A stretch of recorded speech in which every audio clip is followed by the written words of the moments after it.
Okay, so good morning again. So yesterday we had a question about frankenfish. So as the question was asked, I did a quick Google search and it came up a movie. But anyway, looking into it more, so it's essentially referring to genetically modified fish. And what's made it relevant at the moment is that the FDA and the Canadian equivalent have approved a genetically modified salmon for consumption. So this salmon, apparently, so you learn something new every day. Salmon don't grow in the winter, right? They stop growing when it gets cold, and then when the temperature heats up again, then they start growing again. And so to get a full-sized or commercial-sized salmon, takes about 3 years, up between 2.5 to 3 years. So what they did is they took genes from a certain type of eel and they made this genetically modified salmon. And the salmon now continues to grow through the winter, right? It turned off whatever function inside the body that stops it growing when it's cold. This eel does grow when it's cold. And so we end up having a commercial size salmon in 16 to 18 months. So you can sell them quicker. So that is the question. So the question essentially is that we have this hybrid between a salmon and an eel. Now a salmon is kosher and an eel is not kosher. So is this genetically modified salmon kosher? So it's actually interesting discussion. It's not a simple yes or no, because there's a lot of factors. So I thought before we get to conclusions, now we'll go through some of the factors. So the first factor is the signs the Torah gives us for kosher animals or fish. Is it a sign or a cause? So we have a lot of discussion about this. So if it's a sign, then let's forget about this particular example. Let's say you could take a non-kosher fish, let's say shark. So shark has scales, but kosher scales are scales that remove without tearing the skin. So a shark has scales, but if you would pull off the scale, it tears the skin. So the shark's not kosher. Let's say you could genetically modify a shark that the scales come off smoothly. So is it kosher? Like, did it become kosher? So again, so the question is, are the signs that Torah give us a sign or a cause? So if it's a cause, well, now you made it kosher. Because if having scales that remove nicely is what causes it to be kosher, well, this new species that you genetically created is kosher. If it's a sign, then it's not kosher, because all you did was, you took down the McDonald's sign and put a McKosher sign. It didn't make the cheeseburger kosher. Right? It's still a cheeseburger. So that's question number one that we're going to discuss. Question number two. It's only 7 o'clock here in the morning, so excuse me for drinking my coffee in the middle. It'll be a better share with the coffee, I assure you. So the next question is, we have discussion if you crossbred animals. Actually, the truth is, I should go back a step and just mention we're not allowed to crossbreed. Not animals, not fish, not fruit, not anything. However, it's not a prohibition for non-Jews. It's also not prohibited after the fact. So let's say, for an example, a nectarine is a cross between a peach and a plum. We are not, as Jews, we are not allowed to make a nectarine from scratch. actually crossbreed the plum and the peach. But if someone did do it, even if a Jew did it, never mind the non-Jew, and the Jew wasn't meant to, we're allowed to eat it and have benefit from it. So all of these, we're talking about crossbreeding, we're not meant to, but potentially it could happen in nature, or if someone else, either non-Jew did it or a Jew did it when they weren't allowed to. We're talking about now the results, so after the fact. So just we're talking about the crossbreeding, not to give the mistaken impression that it's allowed. It's not allowed for us, but just, if it happened. So it talks about, if a animals, a non-kosher animal and a kosher animal had a child. So it's theoretical, because most of these animals can't interbreed. But the Talmud has theoretical questions, because first of all, just for the sake of learning, we should understand what, even if it's on theoretically. And second of all, even the example that we give is not possible. That's not to say that there couldn't be another example. And the Talmud works like that, and without going too many tangents, but just it's important to understand how the thought process of the Talmud. So for an example, you have a question, a discussion in the Talmud. We know in Gemara, we know that if a person builds a pit, digs a pit in a public thoroughfare, then that person who dug it and left it uncovered is now responsible for damage if someone or the animal or something falls into the pit, God forbid, and injures himself, right? Or something breaks because it fell into the pit. So it's called the boer, right? So if you made this hazard in the public thoroughfare. So the Gemara asks a question: what if it moved? Right? In its new location, someone got hurt. Are you still obligated to pay? So on the surface, it seems like a ridiculous question. When was the last time someone dug a pit and the pit went for a walk down the block, and now the pit is in a new location? Right? It doesn't normally happen. But what it's telling us is the pit is not necessarily a pit. The pit is representative of any hazard that someone creates in a public thoroughfare. We just use example of the pit because that's the example used in the verses, in the Pesukim, in the Torah. So we use that as the prototype. But it's not a pit exclusively. It's any hazard in a public thoroughfare. So once we understand what it is, and the pit is just now the name of that category, then that question, well, what if a pit moves? That becomes a good question. Although not applicable to a pit per se, but for the category of potential hazard, it's a good question. So the Gemara asks a question: what if a donkey and a cow had a child together?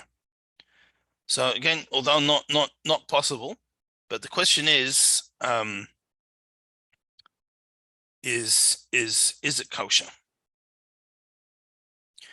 So the discussion of the Gemara essentially is that if the mother is kosher, the child is kosher. So if the mother was a cow and the father was the donkey, then the offspring is going to be kosher. If the mother is the donkey and the father is the cow, then the offspring will not be kosher. So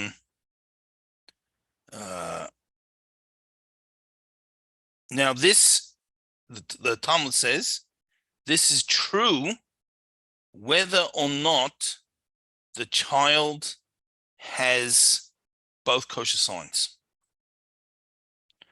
right? Because the donkey does not have split hooves. So even if this hybrid child, offspring, let's say was born to a cow, and it chews its cud but doesn't have split hooves, we're going to say it's kosher. And the other way around, if it was born to a donkey, even though the father's a cow, and it chews its cud and has split hooves, we are going to say that it is not kosher. So this is an implication, or this shows that the signs of a kosher animal are a sign and not a cause. Right? Because if they were the cause, it would be irrelevant whether the mother or the father, whether the mother's kosher or not, it would be whether it was born with the signs. So that's point number one. That's how it works by animals. The question is, will it apply by fish? Will the same principle apply by fish? So before, Talmud doesn't discuss fish, but we do discuss birds. So there's an example, and birds are more similar because the reason we want to look at birds is because birds are born from the egg, similar to a fish. And we're going to see that we look at the egg, it's something born from an egg differently to something born from a mother. So let's look at the fish. So I have a Gemara in Chulin that describes that there's a certain type of rooster, Tanagola de Agma, it's called. Literally it's like the chicken species of the swamp. That's what it means literally, but there was some type of different species, and it's not kosher. It's not a kosher bird. So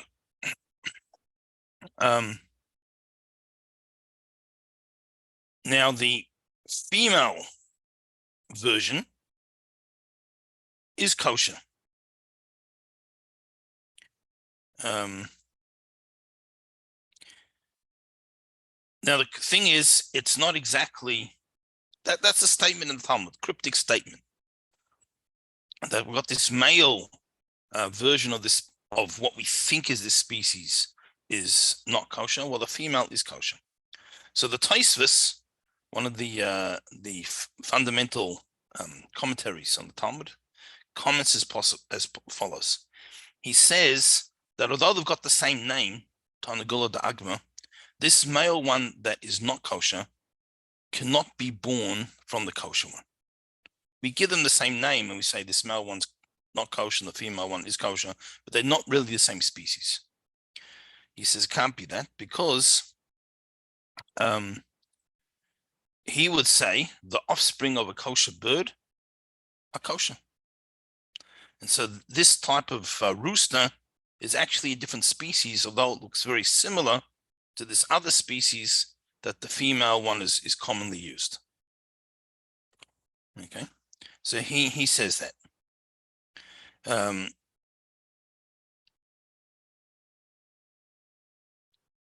That's the statement of the Tosfos in Chulin. Now, there's another Tosfos in Niddah. Now we have to understand the Tosfos is not one person who gave a commentary. Tosfos, there's hundreds, maybe just to get a bit of a tangent, the father of the school of the Tosfos, the Bali Tosfos, was over a few 100-year period, and there was hundreds, if not thousands of them. The father, that methodology of study of how they compared texts to each other and different things, was actually Rashi. So people don't think of it that way because Rashi's commentary is, there's not questions and answers and complicated debate. It's a very straightforward, simple to understand. But that was how Rashi taught the regular people, created a tool for us, for the regular person in the street to be able to understand the Talmud, which can be cryptic at times. But in his yeshiva to his primary students, they had a very intense style of learning.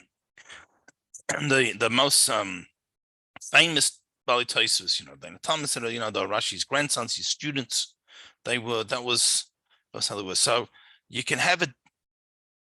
Often people think, Tosfos is one person. or two or three people, so how do you get a disagreement between one Taisus and another Taisus? We have to understand it's hundreds of different people. So there's a Taisus in the Gemara in Maseches Nida that says a little bit differently.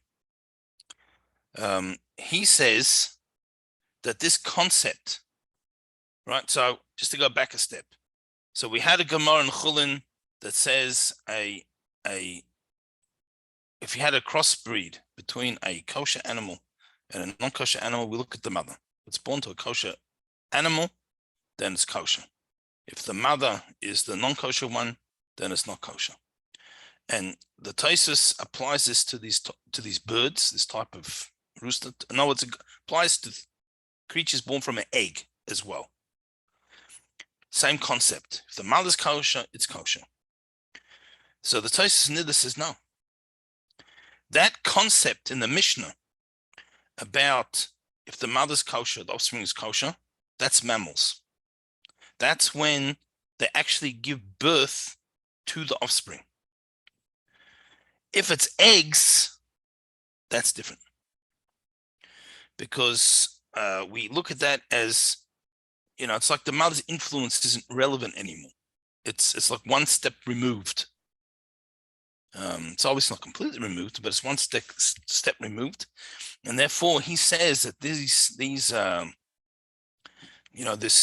non-kosher rooster or non-kosher bird could very well have been born from a kosher mother, because what happens is there's certain signs for a kosher bird. One of the signs is how it has its feet, its toes, and different things. But without getting into the details, the rooster does not exhibit the signs, and the hen does. So the female does. So one source says that in fact they have to be two different species, because you can't have a kosher bird, a non-kosher bird being born from a kosher bird. And another source says that you can, because an egg does not continue the concept of if the mother's kosher, the offspring is kosher. So to cut a long story short, to summarize it, the Tosfos in Chulin says that the kosher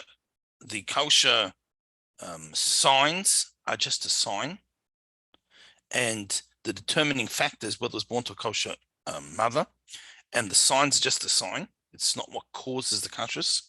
While the Tosfos in Nida says that the signs are the cause. If it has these signs, that makes it kosher.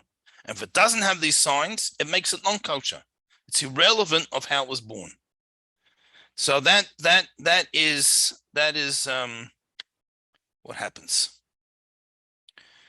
Okay. Rabbi, question.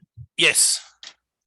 Is it you're basically saying that really there are two species, and that the male of species A and the female of species A, for example, will produce an offspring of species A.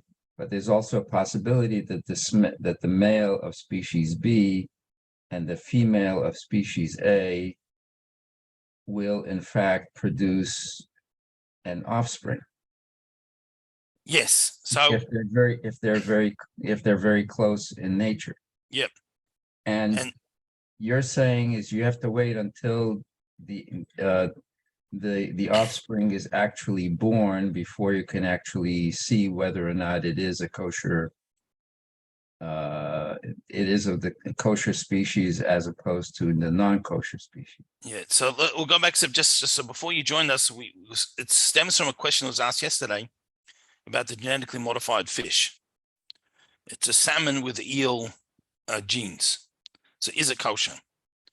So really the bigger question is, are the signs of a kosher fish, are they just a sign if it's kosher, or is it the cause of making it kosher?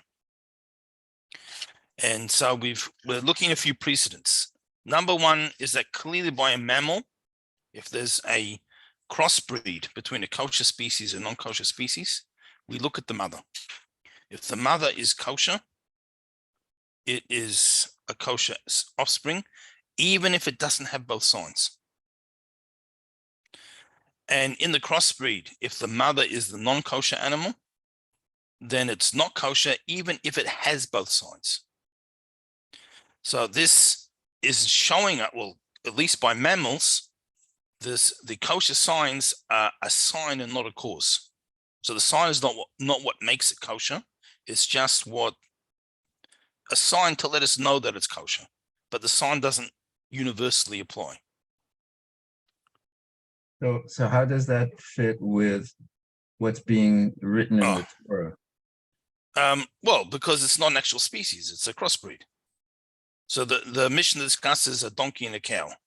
And again, we mentioned it's not whether it's possible or not is relevant. We're discussing the theoretical halachic application. So if a donkey and a cow had a child, depends. If the cow is the mother, it's kosher, even if it doesn't have split hooves when it's born. And if the donkey is the mother, it's not kosher, even if it chooses cud and has split hooves. That's by mammals. Then we have a discussion about birds. So you joined us in discussion with the birds. So the birds, because we're trying to get the fish. So the birds, the offspring comes from an egg. So it's a little more similar to the fish.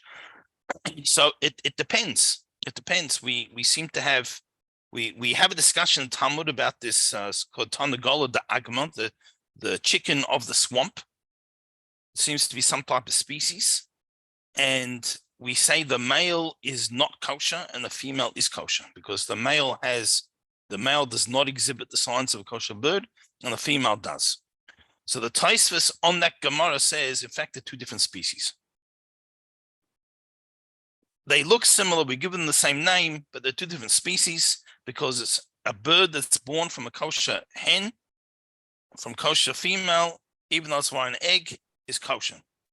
So the fact that this one is not kosher, it has to be a different species, which implies that the signs are a cause and not a sign, not just a sign. Yet we have another Tosfos in a different Masech that says, no, this concept of the mother being kosher, making the offspring kosher, is only by mammals. When they're born from an egg, that principle no longer applies. And therefore, a species born via egg, the signs seem to be, according to this opinion, the signs are a cause. It's what makes it kosher or not just a sign telling us if it's kosher. Okay, so is everything clear so far? Like adequately explained, mud, as they say. Clear as mud. So do we want to go back a step, or we're not sure? No. You go ahead. No, because it to me it sort of makes things more difficult. Well, partly that's on purpose, meaning that someone asked the question about genetically modified fish. I could have just given a one sentence answer, but I thought it'd be good to go through, discuss the issues and what the sources are, and it will lead us to a conclusion. Yeah. So at first glance, and I emphasize first glance, right? It looks like the halacha goes like the second version, that the chick, it goes after the signs and not the mother. Why? Because we have a discussion if an egg, of a treifa on the vela. Now, although treif in slang, just in common usage, has come to mean anything that's not kosher, but treifa literally means an animal that has some type of injury or disease that it's not going to live 12 months. Naturally, can't live. So it's going to die anyway. So even if we shecht it, it's not kosher. So if this bird that's a treifa on the vela, an animal that just dropped dead or died in any way, not shchita, someone broke its neck, whatever it is, and an egg came out. So the mother, although it's a kosher species, is not kosher because either it's a treifa or it's died not from shchita. So this egg that hatches is kosher. So if offspring comes from this egg, it would be considered kosher. So this on the surface, and again I emphasize on the surface, seems to support that we're not looking at the status of the mother when it's born from an egg. Rather, we're looking at the signs itself. However, the Rambam explains differently. The Rambam explains that by those two cases, where it's a treifa, had a disease, or let's say its lungs were damaged, or it was a nevela, it happened to die not through shchita, they at least belong to a kosher species. It is a kosher animal. Just happened a side effect that this particular member of the species is not kosher. So that's fundamentally different to if it was actually a non-kosher species. So that's not the case. So these are the principles. These are the various factors or potential factors. So let's go back now to this salmon. So this salmon, again, just for those who join mid-shir, the salmon do not continue to grow in the winter. When temperatures get cold, it stops growing. And when the temperature warms up again, it starts growing again, at least some species of salmon. And so therefore it takes close to 3 years to have a commercial sized salmon. So they put genes of an eel, certain type of eel, which is not kosher. And this eel continues to grow in the cold. And now the salmon this new species continues to grow. And you can get a commercial size salmon in 16 to 18 months. So it's sort of, so to speak, a crossbreed, although it's not a natural crossbreed. It's a laboratory created crossbreed of a salmon, which is kosher, and an eel that's not kosher. So how do we view it? Now, this salmon has the kosher signs, right? It has fins, the right type of fin, and it has the right type of scales that remove easily without tearing the skin. So it has these signs. So if we are going to say that the signs are a cause, then this fish is kosher. If we say it's a sign, well, then not necessarily. Then we have to look. So that is the discussion. Now, if we're going to say that it is the cause, just for discussion's sake, then it's most certainly kosher. It's no worse than a ton of gold to the agma, that this type of chicken that was born in the wild, in the swamps, that when it displays the signs like the female does, it's kosher. So that's no problem. If we say it's just a sign and not a cause, so then in other words, the fact that it has fins and scales is not the determining factor, then we have to look further and see, how do we identify it? In other words, do we identify it as salmon, or do we identify it as part of the eel family? That's the question. Okay. Are we good so far? Because if I'm not, yeah. I just want to ask you, well, what is the practical relevance of determining this? I mean, today's age, are we going to, if you can't examine the sex of the parents, I mean, is there a practical relevance to determining if it's kosher, non-kosher? Yeah, well, I'm not sure this well, then particular you can eat rooster, it. the type of species, we even know what it is. But now the practical relevance today is this salmon is FDA approved. It's going to be in the supermarkets.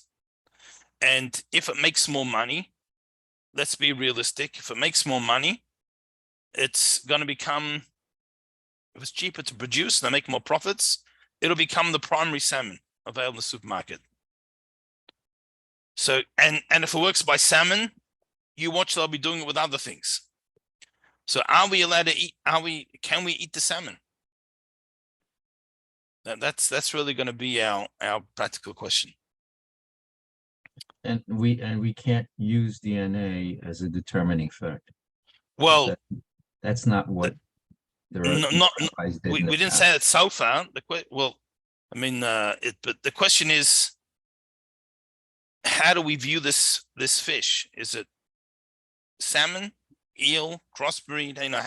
What do we, so that's so regardless of the DNA makeup, we know there's other DNA in there. The question is, But I have like the donkey and the cow that have a hybrid offspring. There's obviously donkey DNA in that child. But we said if the mother is the kosher species of the cow, then the offspring is kosher. So based upon what you're saying is that the rabbis normally do not, because they didn't have it back then, they do not take into account the effect of DNA. Well, it's not because they didn't have back then. Actually, interesting by the way, we've already seen the Zohar interesting discussions about DNA. It says talking about of the soul, the spiritual makeup, but the Zohar clearly says in other places that everything in the physical world is a reflection of the spiritual world. So the concept of DNA, at least in theory, was known to Chazal. That's number one. But number two, DNA is not the factor. It's not the deciding factor. I mean, so for an example, if we're saying the kosher signs are the cause and not just the sign, then it's not that we don't know about DNA, it's just that DNA is irrelevant. Does it have the signs? It's good. By the mammal, the determining factor is the status of the mother. So it's not that we're not aware of DNA. Obviously, there's donkey DNA in there. It's just, it's not the determining factor. So even though you can examine this fish and you can see there's eel DNA in there, and it's even on the sign or the packaging, it's not the determining factor. So we have a Gemara in Kesubos. Tells us like this. We're talking about a man-made species, the mule. So it's a crossbreed between a horse and a donkey. So the Gemara tells us that it cannot be further crossbred with a donkey or a mule. Sorry, a donkey or a horse. All right, so this is because we are in doubt. Is it a horse or a donkey? So therefore, since we're not allowed to crossbreed species, so let's say a non-Jew who's allowed to crossbreed this one, and now we own it, we're not allowed to crossbreed, so therefore we can't take this mule and breed with a horse or a donkey, because since we don't know whether it's actually halachically a donkey or a horse, or possibly a brand new species, therefore we can't do this. So this possibly raises the question that this genetically modified salmon/eel may in fact be a new species. Okay.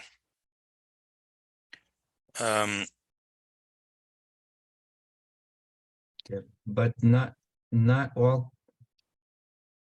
Sorry? Not all crossbreeds of horse and a donkey will produce. It's only, I think it's the male horse and the female donkey will produce, whereas a female horse and a male donkey will not produce. I think they do both ways, and because we have Gemaras about you can't have animals pull a load together, different animals can't hook up like a horse and an ox or something to pull something. So the Gemara over there says about the mule, if they both got the same mother species and father species, they can be one. They can be hooked together, but not together one that had the opposite mother and father species. So I've never tried to breed mules, but it seems from the Gemara that it's possible both ways. I thought one of them it produces a sterile animal, and the other one produces one that can. Oh, okay. So you're talking about now whether those animals can continue to breed. That could be. Yeah, sorry. So whichever way it is, but the question is, what? Yeah, okay, that could be. So another area of halacha where crossbreeding is relevant is we know we have prohibition. We can't shecht a mother and the child on the same day in either order. So this, if it's a crossbreed, the different species, we're only concerned about the mother and not the father. So you can't normally, if they're the same species, you can't do either parent on the same day. There's another area where it comes up, and that is the chaylev. Chaylev are certain forbidden fats that by domesticated animals that fall into the category of behemoth, they're not kosher, and animals that fall into the category of chaya, which we'll loosely call a wild animal. So let's just say, for example, a deer is a chaya, a cow is a behemoth.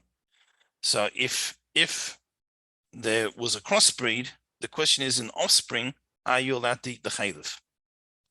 Another difference is when you shecht a behemoth, loosely we translate as the domesticated animal, you don't have to cover the blood. If you shecht a chaya, you do have to cover the blood. So again, if you had a crossbreed, do you need to cover the blood? And so chickens are considered chayas. Well, birds as well as chayas, yeah. So that's birds have their own rule as well. So again, we're looking at the mother species and not the father species. So we're saying it takes primarily after the mother, whatever species the mother is, and not the father. So these other issues. Another issue, if you would take in kashrus, if you take the rennet, right, you take from the lining of the stomach to make cheese. So if it's is it kosher or non-kosher species? So apparently, non-kosher doesn't have the power to actually make the cheese. So it's going to depend on the amount. Okay, so that's all if they actually crossbred. What if you actually did genetic modification to make a crossbreed as opposed to actually physically crossbreeding them? So Rabbi Shlomo Zalman Auerbach, he makes a differentiation. He says that if you would genetically modify or cross two species genetically, this does not transgress the prohibition of crossbreeding. So although a Jew is not allowed to crossbreed species, they could genetically crossbreed something. All right. So one more source before we get to the conclusion about the genetically modified salmon. The Ohr HaChaim HaKodesh. So he in his commentary in the on Torah, so it's not necessarily meant to be a halachic work. So I'm gonna qualify this comment. There will be certain people, when you have a commentary or a nice teaching let's say from something like the Or HaChaim on a commentary of Chumash that might have halachic ramifications, there will be certain school of thought that will tell you, well, this is a nice word. It's a nice teaching. When it comes to practical halacha, it's got nothing to do with anything. And then there's different school of thought that say, no, when you have someone like that, of that stature, when they say something, if it ends up having halachic ramifications, then it has halachic ramifications. But so I'm going to leave it to you either way how you take it. But he brings a midrash. There's a midrash that explains. So this also answers another question. Although David doesn't want to ask this, he's not here. We had a question I think 2 or 3 days ago. The word chazir, is it related to the word chazir that reviews something? So according to Or HaChaim Kodesh, it is. He says there's a midrash that says, well, there's a midrash that says it's related. Why is it called the chazir? Because one day it's going to chozer, it's going to transform into a kosher animal. So, in other words, it's going to genetically change, according to the Or HaChaim. It says there's going to be, it actually will miraculously, but there will be. Doesn't use the word genetic modification, but essentially that's what he's describing. It's nature. It's what makes it up. That so it's not actually going to be the same species. It's going to be a new species that has changed to now be able to do this. Okay, so let's just. If it becomes low fat too, then it'll really be a mess. Then it might not be worth eating anymore. Even if it was eating, I can say I many years ago I gave a hechsher to this tofu factory, and they had a fake ham that they made. So I Baruch Hashem can't tell you if that's what ham tastes like, but I can tell you the fake one was very good. Of course, my oldest kid at the time was about 3 years old, so we never called it vegetarian ham, which was called at home. Just imagine the rabbi's kid saying, we had ham at home. It was that's it's when my wife was a kid, the rabbi, the community, the daughter came over at lunch and they had ribs. They ate ribs. So when she went home, the mother called up my mother-in-law and said, "What did you serve tonight?" Right, and I don't know if you ever had the chance to meet my mother-in-law, Rabbi Smith's mother, but she's very, very strict about kosher, so I can tell you. And she said, "What did you serve last night?" He says, "Was ribs." She says, "Why do you ask?" He says, "My daughter came home and said you had pork chops." That was anyway. But obviously it wasn't pork chops, it was ribs. But anyway, so we got to be careful what you call things. But it's going to become a new species. So we have again, the issue is we have the salmon. It's been modified with eel genes. So the question is, when it comes to mammals, quite clearly, when there's a crossbreed, we look at the mother. If the mother's kosher, the offspring kosher. Does this apply to offspring born via eggs? So we have a dispute between a Tosfos and Chulin that says the same thing applies, not only by mammals, but by the egg. If the egg comes from a kosher animal, it's kosher. If the egg comes from a non-kosher animal, if the mother is non-kosher, even though it's a crossbreed, then it is not kosher. Then we have a Tosfos in Niddah that says it's irrelevant what the mother is. When it comes to the crossbreed, we look, does it have the signs of a kosher bird or not? So again, back to this dispute, are the signs a cause or just a sign? If it's a cause, then the salmon, which has the signs, will be kosher. If it's just a sign, not necessarily.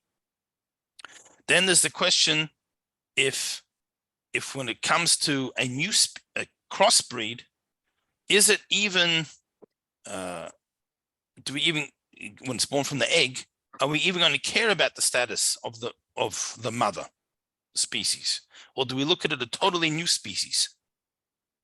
And there seems to be room for that.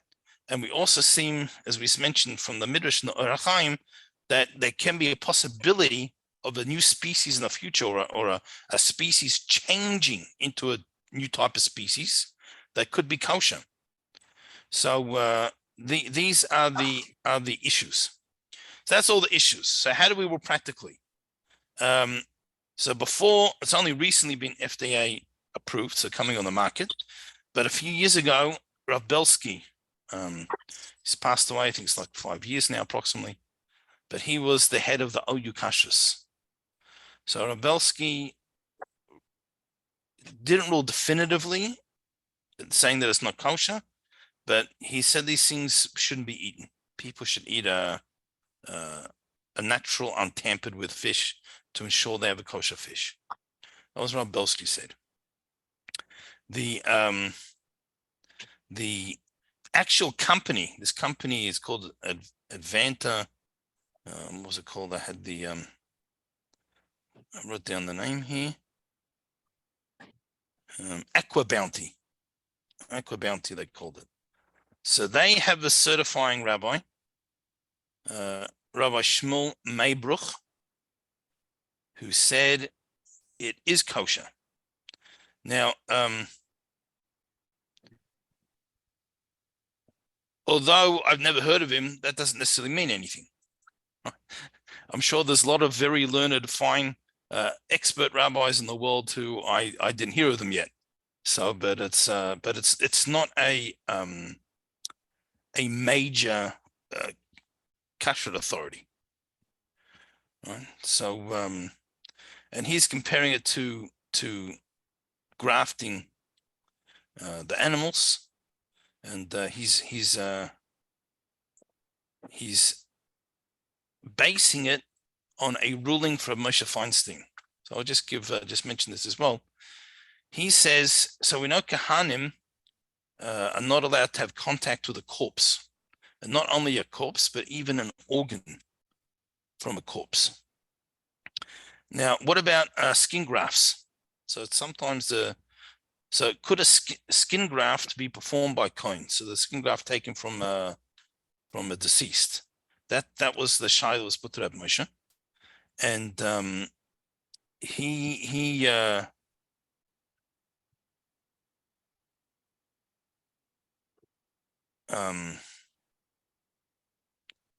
from a cadaver, he explains that the once the skin is readied or attached to the coin, so if this coin got a skin graft, then it's no longer considered to be part of the corpse. It takes a new identity. So this rabbi is using this also. We're going to take some of this DNA from an eel and insert it into a salmon. He's basing on this. He's saying that it's, so you've grafted essentially a part. It no longer retains a status of an eel and becomes part of the salmon. Right. So of course, that was discussing tumah. We call it ritual impurity for lack of a better word. Wasn't necessarily discussing whether you're allowed to eat it.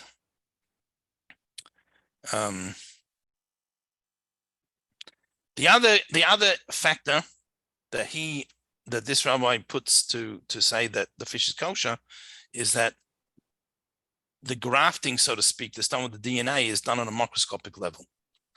And although we see clearly from certain statements in the Talmud that they were aware of microscopic organisms and various things, but in halacha, we don't take microscopy into account. Just to give a few examples. So for an example, sometimes you have infestations of bugs in food that the egg was microscopic, but what hatches, well, it's microscopic when it hatches, and then it gets big enough, it grows.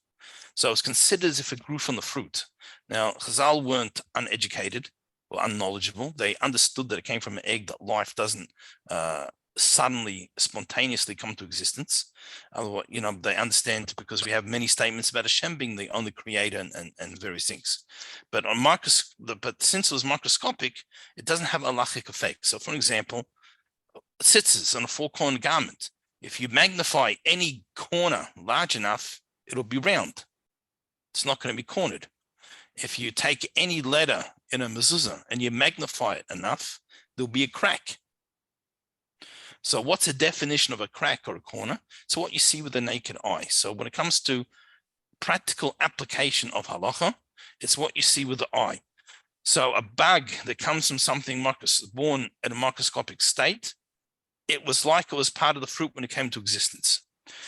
Do not confuse this with a bug that's camouflaged. It's not microscopic. You just can't see because it's camouflage. That's a separate issue. So, so the certifying rabbi is saying that since the DNA that's taken is all microscopic, when it's inserted into the salmon, it does not have any halachic status. It's not like a crossbreed at all, but it's like a microscopic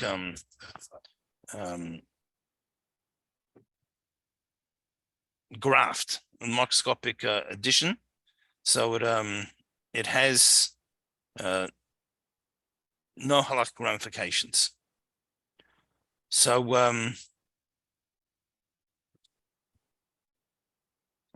that's the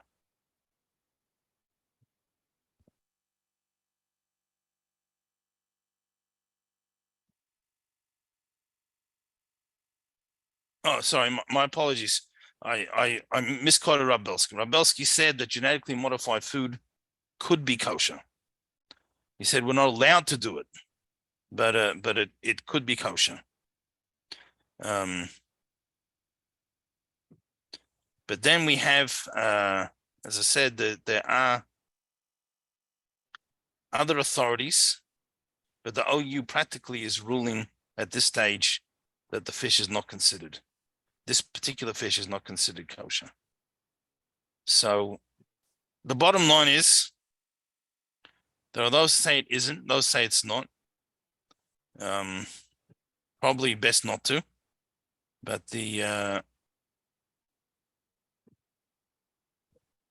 guess we've gone through the potential issues. So I essentially spent 50 minutes telling you that it's not clear. I hope that was helpful. Rabbi? Yeah. You're saying that the OU does not recommend that this fish be eaten because it's at this stage. So it's how do we know though that we're not being slipped a one of these Frankenfish? I mean, I'm presuming that even though it's approved, they're gonna have to put it on the packaging. They have to put it. That it's a GMO, it's a modified fish. I'm presuming. So there's another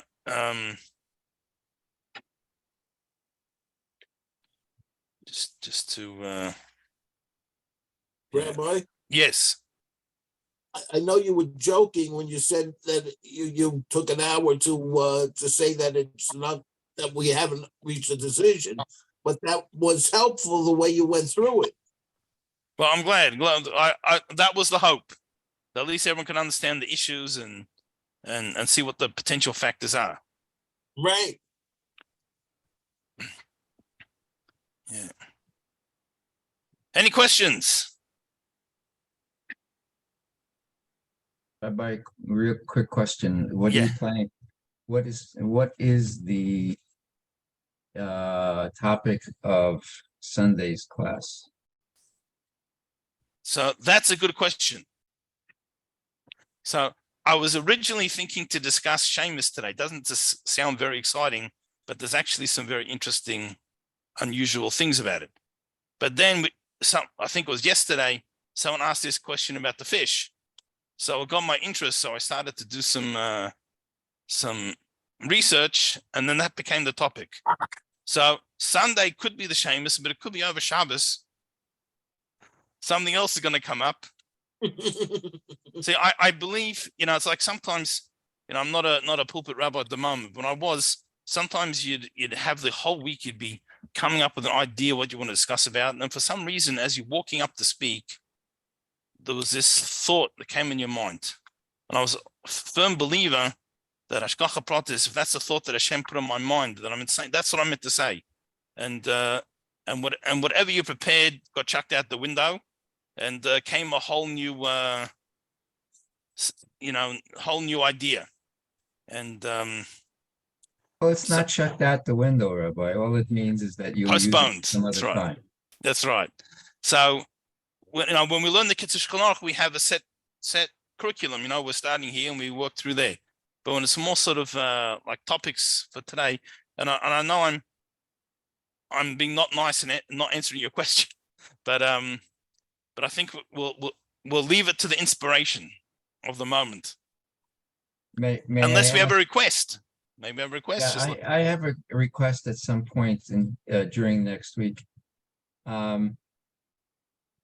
Yevamot, just the beginning of Yevamot, how the first Mishnah and how it was basically, how it came into being, and what were the determining factors. The 15 cases there. The 15 cases there, and what was the idea behind, what was the Tana's ideas behind why it was listed the way it was listed? Okay, maybe we'll do that. We can definitely, I think we're gonna need some serious diagrams to really go through the 15 cases, which I'm not I guess I can maybe take a picture and share screen, but at least the principles behind it, we could do that. Let's see how we go. Okay. God willing. Thank you very much. No problems. So let's we wish everyone a wonderful day, wonderful Shabbos. You too, And Rabbi. I feel good Shabbos. to actually wish people good Shabbos on a Friday for a change. Have a good Shabbos. Thank you, Rabbi. You're welcome. We'll see you Sunday, God willing. Rabbi. You Thank as well. Take care.